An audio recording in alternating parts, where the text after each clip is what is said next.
Hi, Paul Slacker's Good News Broadcast. Entrepreneurs, you can save America. The time is now, says Jim H. Houtz. Hi, Jim. How are you? Good day. Good. Doing well.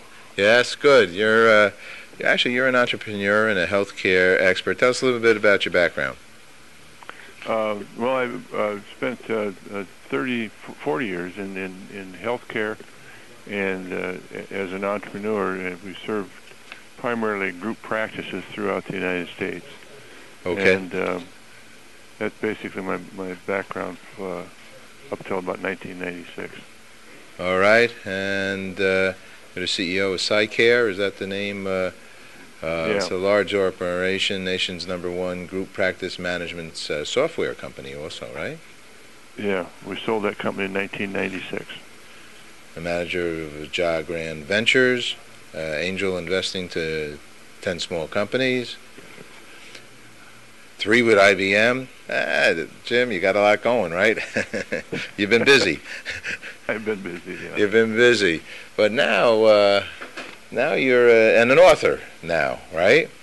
Uh-huh. Here I have a thing here that says 8 ways to make America stronger, wealthier, and bigger. So we're good news, and we like to do positive thinking. And since we do have countries in this world at this point, even though it is one world,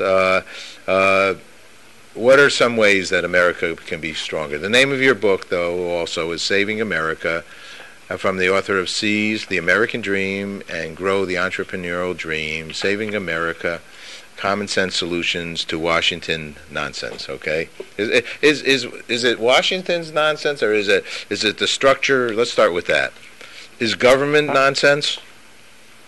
I don't think there's anything wrong with the structure. I'm sure it could be tweaked and be a little better.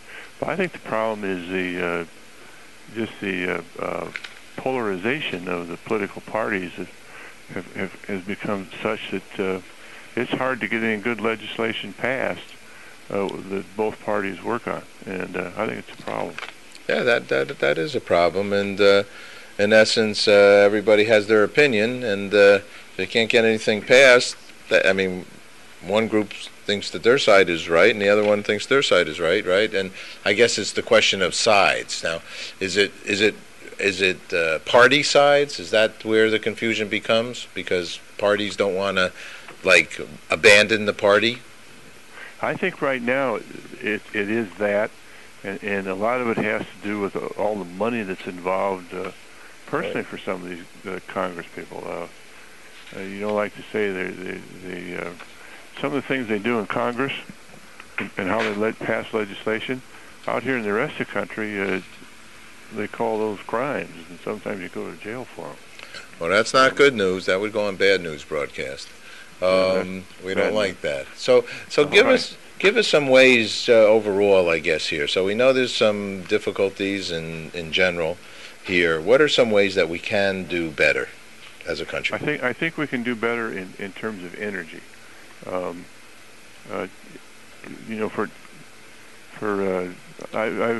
experienced 13 presidents, and I don't remember Roosevelt, but I remember the rest of them. And since 1970, it seems like everybody that was running for office was going to solve the energy crisis by making us energy independent. Well, none of them have done it, and I think there's a way to solve the energy crisis, and we've got to solve it, because if we don't, we're going to run out of fossil fuel or run out of gasoline. Well, some people say we don't need those things anyway. Well, there's a solution. Put them out of business. We don't need them. Do we need them?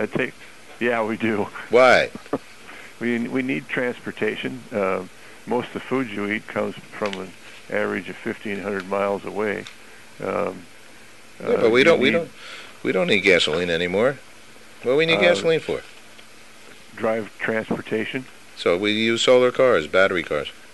We're starting to do that, and that's good. And that's one of the plans that I've talked about, is getting all the cars converted to the electric and hybrids during the next 5 years, and then 5 years out having all the cars be electric. All right, so then we're done with oil. We're just about done with oil, yeah. All right, so that's good news. We wouldn't even have a spill right now if we got done with that 5 years like today, earlier. Yeah, we'll need oil longer than 5 years, however, because it's there's 200 to 300 million cars out in the road that are going to be out there for a while, and it's the new ones which will be using power other than gasoline. All right, but we'll wind down. We'll wind down, right? That's good news. All right, give me some more good news. I think that we've got a lot of entrepreneurs that are kind of sitting on the sidelines waiting for some kind of message that says, hey, we're going to begin having level playing fields. I think people are starting to talk about small business and how important they are to the economy. And I think we're getting some focus, and hopefully a Congress that's elected this fall will be more in tune with the needs of small business. Okay, good. And hopefully they'll do something about it. That's good. I'm offering everybody in the world a job on Good News Broadcast. It's a commissionable job, but they can have one. You know what? A lot of people make a lot of money on commissions. Yeah, good. People that believe in themselves. They, right. I mean, isn't that the insides of a good salesperson? Yeah, that's confidence. It's confidence. So I'm offering everybody in the world a job right now on Good News Broadcast. Okay, that's good. But it's commission, because I can't afford to pay everybody. If you got some good products, we'll make our way. It'll be their own products.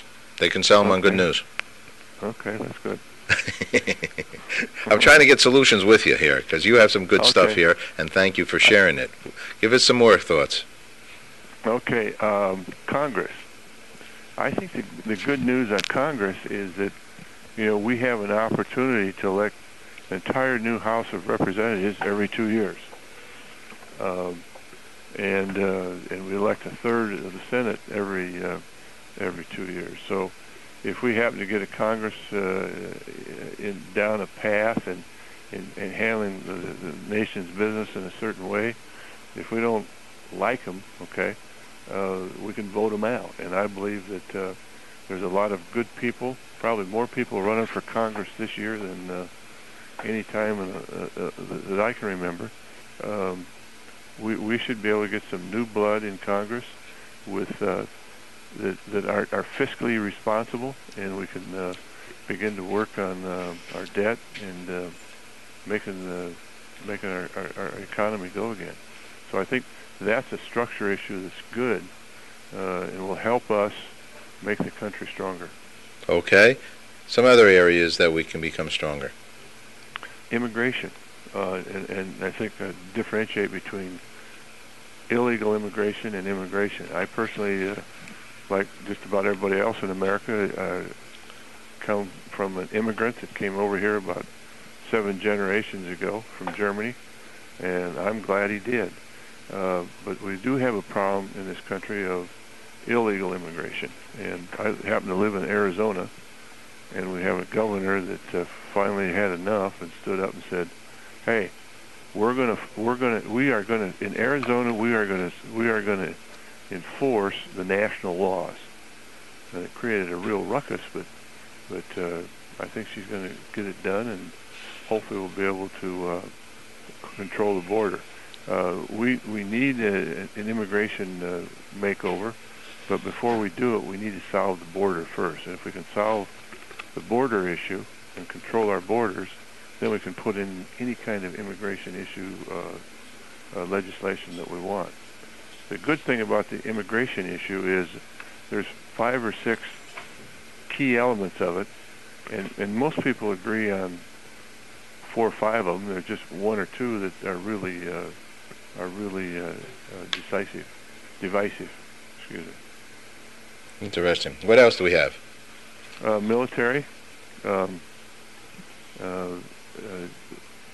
a firm believer in having a strong military and having a strong volunteer system, and I think we need to focus, and we've done this a little bit the last, probably the last 6 years, a former congressman by the name of Bob Dole was involved in making sure that the military had better health care when they came out, and that's pretty much in place now. One of the opportunities to help the military people is to help them find jobs when they get out of the service, because some people are concerned about hiring military vets. And I can say to you, as an entrepreneur, I hired a lot of military vets, and I found that especially the people that came out of the officer ranks, the junior officers, they when they came to work for us, they came to go to work. They weren't screwing around, and they were trying to get out there and make a contribution, and they did a great job for us. We got a whole program on Wounded Heroes. We do a lot of stuff with the USO. We would open our door any day to a soldier. They're whatever they need, they should be given. It's a serious undertaking that they do, no doubt about it. Education. I think the good news about education is that we've got enough money in education to do whatever we want right now. The problem is that we're having, I believe, is we're spending too much on facilities and not enough on teacher salaries and on computerized training courses. We've proven that college students and graduate students can be educated using computer courses. And who do you go to, and maybe you don't, but I do. I was in the computer business for 40 years. When I have a problem with my PC or my iPhone, I go to one of my grandsons who seem to understand everything. So you can't tell me that you can't teach these young kids on computer-based education. And I think if we did that, we could have stronger programs. We could probably have a few more students per teacher, and we may not need as many facilities as we have right now. I don't know about other parts of the country, but if I know in Arizona, we've built tremendous facilities, and I think we would have been a little bit better off if we'd spend a little more money on teachers' salaries instead. I'm in favor of that one as well. Last one, there's a heck of a lot in Saving America in your book. Congratulations for doing it. But there's a big one, the economy. Yeah. What's a quick thought on something like that? I think that I remember my two favorite presidents. One was John F. Kennedy, and the other was Ronald Reagan.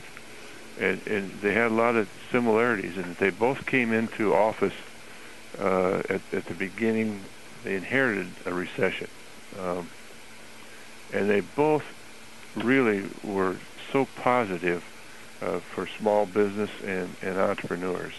I know Kennedy, when he came in, he initiated a 10% investment tax credit, and I can't for the life of me figure out why the Congress hasn't done the same thing. But a 10% investment tax credit, that anybody that bought a certain asset or computer system, bought or leased it, would get a 10% credit. And I will tell you, I was selling computers then for IBM, and it was unbelievable. People couldn't buy them fast enough, and the investment tax credit was a real strong incentive, not only for that, but for a lot of other things in the community. I think they only did it for cars, right? Didn't they do something for cars in this? You buy a car, you get a little tax write-off on it? We did that just for a short period of time. Right. He did it for, I think it was in force for several years. Well, Jim, one thing you've proved, I believe this is correct here, is that you're open-minded. You're two of your favorite presidents, one I think is a Republican and one's a Democrat. Right. So in essence, you like the best man for you. I like the best man, right. There you go. And I found Kennedy and Reagan were very inspirational. I remember Reagan getting on that radio and TV or wherever it was, and he would talk about entrepreneurs. This is the age of the entrepreneur. They bring us the new products and new services. And he was, I felt like, I never met Ronald Reagan, but I saw him on TV, I heard him on radio. but I felt like he knew me, and we were on the same side, on the same team. He did something that I think every president could do. He understood that he was the leader of all of America, not just parts of it, but everybody. And he worked to get everybody on the team and tried to inspire everybody. Democrats, Republicans, he argued with them and he fought with them, but he was inspirational to them at the same time. I agree with you. I agree with you. And Kennedy Kennedy had a lot of the same characteristics. They both reduced taxes. They both had various incentives, and I'd like to see us have some incentives for first $1 million of income for any company that manufactures or assembles a product here in the United States. They get some kind of tax break on it, and I think that could help us start bringing back some of the manufacturing base that we lost.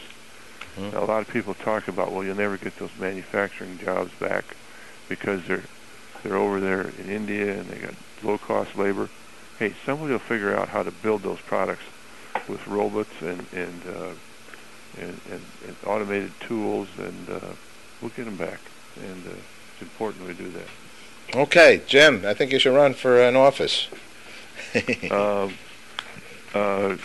thought about it, but I've got other things I do that I enjoy just as much. Okay, all right. Well, you're getting your word out with your book. I hope I am, and if you remind your people they can buy this at Amazon.com, I'd sure appreciate it. Okay, we got it. Jim, thank you so much for sharing your good news with us. Okay, Paul, thank you. Take care. Look forward to speaking with you again. Bye-bye. Okay, bye.